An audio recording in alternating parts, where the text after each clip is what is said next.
How did British and Mughal rule?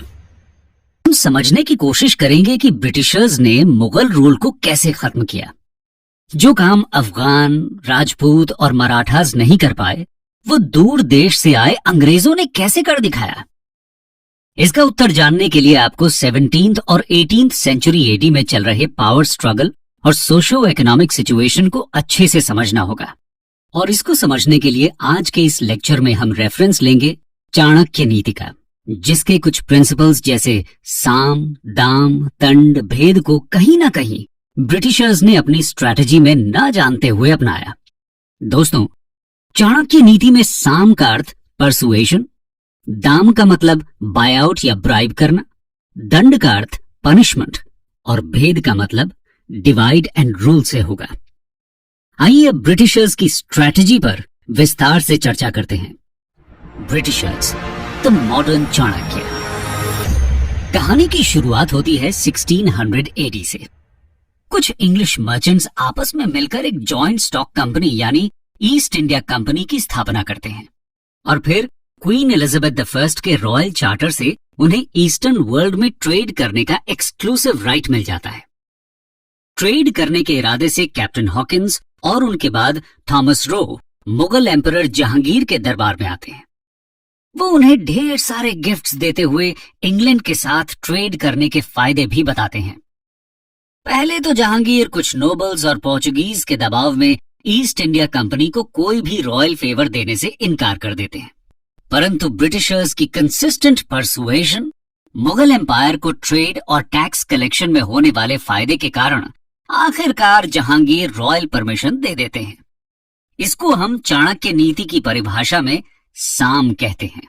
शाही फरमान यानी emperors order के अनुसार ईस्ट इंडिया कंपनी को एनुअल पेमेंट के बदले पूरे मुगल साम्राज्य में फैक्ट्रीज खोलने और ट्रेड करने की इजाजत मिल जाती है। शाही फरमान मिलने के बाद ब्रिटिशर्स एक एक कर सूरत, मद्रास, बॉम्बे, कैलकाटा, पटना इत्यादि जगहों पर अपनी फैक्ट्रीज स्थापित कर देते हैं। धीरे धीरे profitable trade, rule of law और बेटर कॉन्ट्रैक्ट एनफोर्समेंट के कारण इन फैक्ट्रीज के अराउंड सिटीज फ्लरिश करने लगती हैं और दूर दूर से इंडियन मर्चेंट्स और बैंकर्स इन सिटीज की तरफ आकर्षित होने लगते हैं। लेकिन अब ब्रिटिशर्स की एम्बिशंस बढ़ने लगती हैं। पहले उनका इंटरेस्ट सिर्फ ट्रेड में था, पर अब उन्हें लगने लगा कि पॉलिटिकल पावर को कैप्चर करने से उनका ट्रेड करना और आसान और प्रॉफिटेबल हो जाएगा। इसी लालच में ईस्ट इंडिया कंपनी 1686 एडी में औरंगजेब के खिलाफ जंग छेड़ देती है, पर अंग्रेजों की सेना औरंगजेब के सामने टिक नहीं पाती और बुरी तरीके से हार जाती है। इस लड़ाई में हुई हार के बाद ब्रिटिशर्स को अच्छे से समझ आ जाता है कि माइटी मुगल एम्पायर को हराने के लिए परसुएशन, ब्राइब और पनिशमेंट के साथ साथ डिवाइड एंड रूल पॉलिसी यानी भेद नीति का भी इस्तेमाल करना पड़ेगा। सबसे पहले ब्रिटिशर्स औरंगजेब के सामने हाथ जोड़कर माफी मांगते हैं और आगे ऐसी भूल न करने की कसम खाते हैं।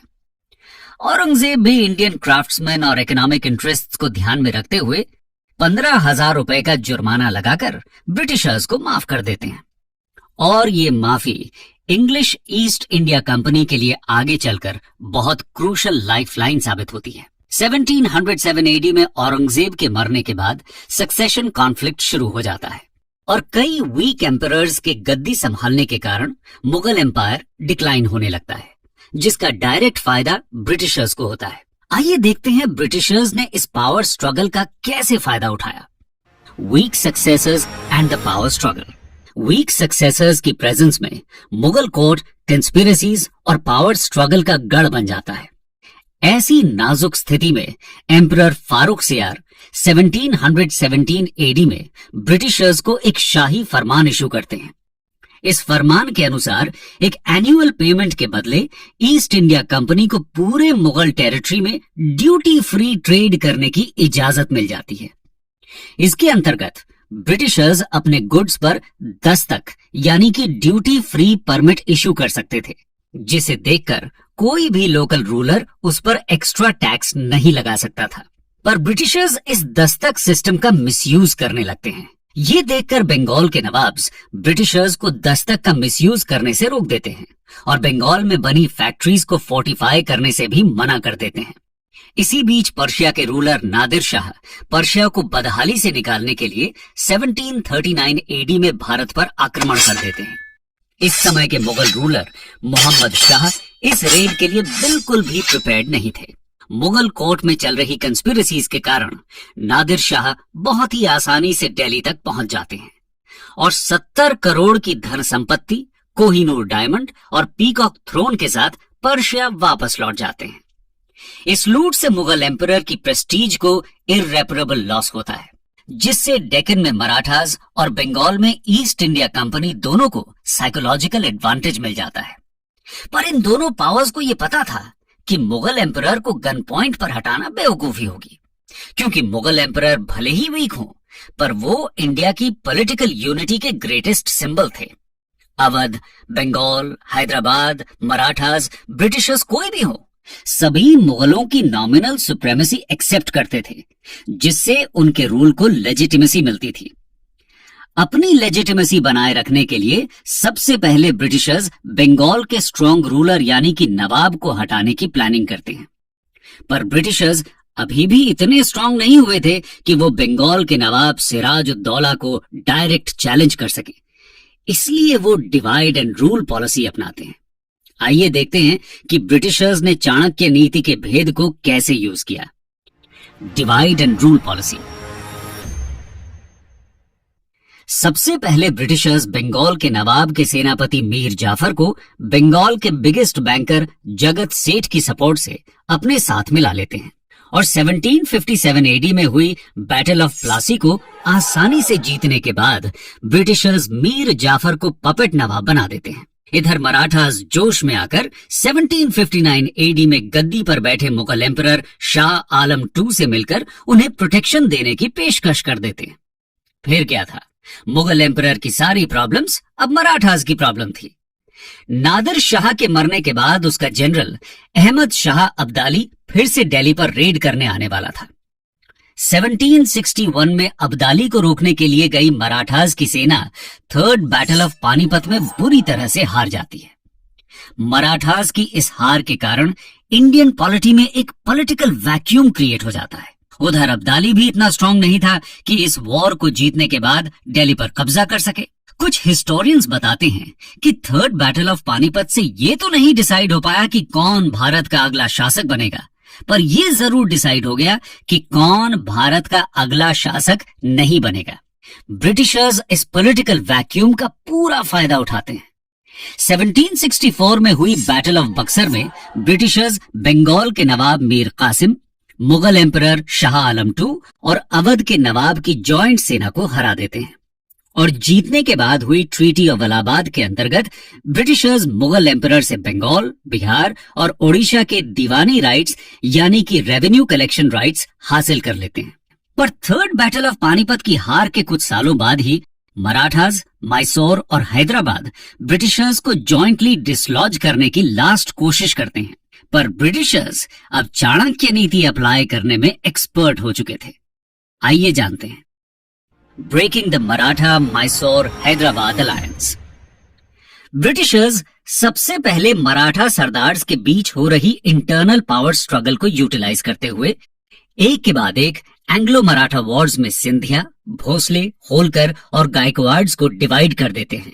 कुछ से दोस्ती और कुछ से दुश्मनी करते हुए ब्रिटिशर्स मराठास को सेपरेट बैटल्स में ओवरपावर कर देते हैं।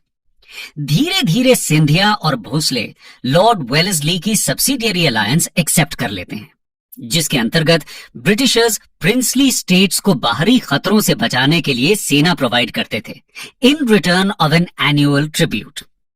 वहीं दूसरी तरफ हैदराबाद के निजाम को ब्राइब देकर ब्रिटिशर्स एंटी ब्रिटिश अलायंस के सेकंड पिलर को भी तोड़ने में सफल हो जाते हैं।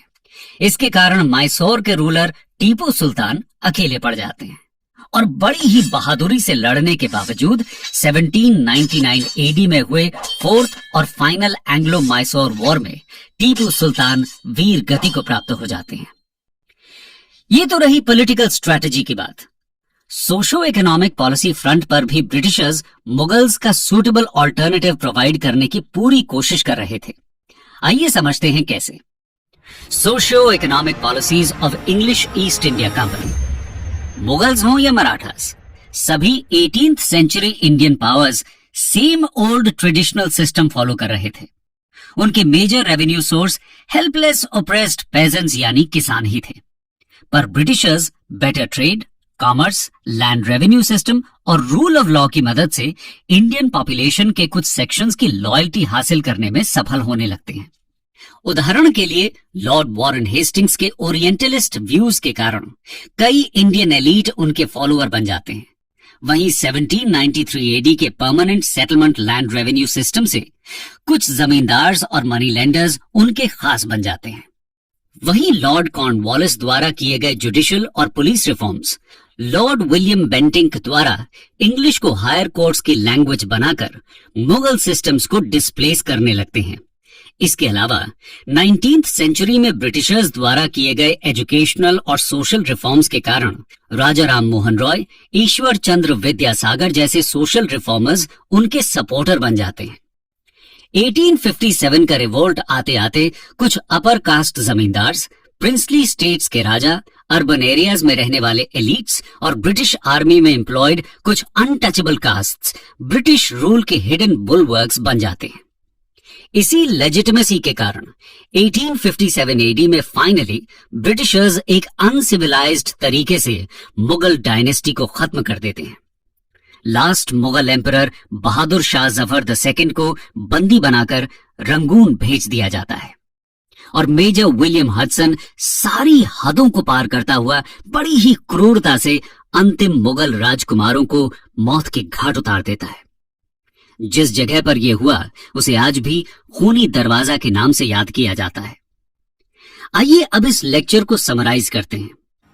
समरी, ध्यान से देखा जाए तो मुगल्स अपने इंटरनल वीकनेसेस, कोर्ट कंस्पिरेसीज और ट्रेडिशनल सोशो इकोनॉमिक बैकवर्डनेस के कारण 19th सेंचुरी तक मिलिटरीली इररेलेवेंट हो गए थे। पर ब्रिटिशर्स बहुत ही शूडली अपने कॉलोनियल रूल को लेजिटिमाइज करने के लिए मुगल एम्परर्स को 1803 से 1857 एडी तक सिर्फ एक पॉलिटिकल फ्रंट की तरह इस्तेमाल करते हैं।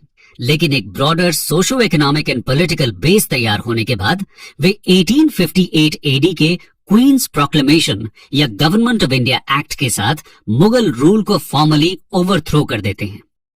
20th सेंचुरी आते आते इंडियंस को ब्रिटिशर्स की व्हाइट मैन्स बर्डन थियरी में लूप होल्स नजर आने लगते हैं और एक लंबे फ्रीडम स्ट्रगल के बाद Bharat finally rule of constitution के साथ कॉलोनियल रूल से आजाद हो जाता है। दोस्तों, ये थी कहानी ब्रिटिशर्स के मुगल्स को डिस्प्लेस करने की। हिस्ट्री सीरीज का ये एपिसोड आपको कैसा लगा मेरे साथ जरूर शेयर करें।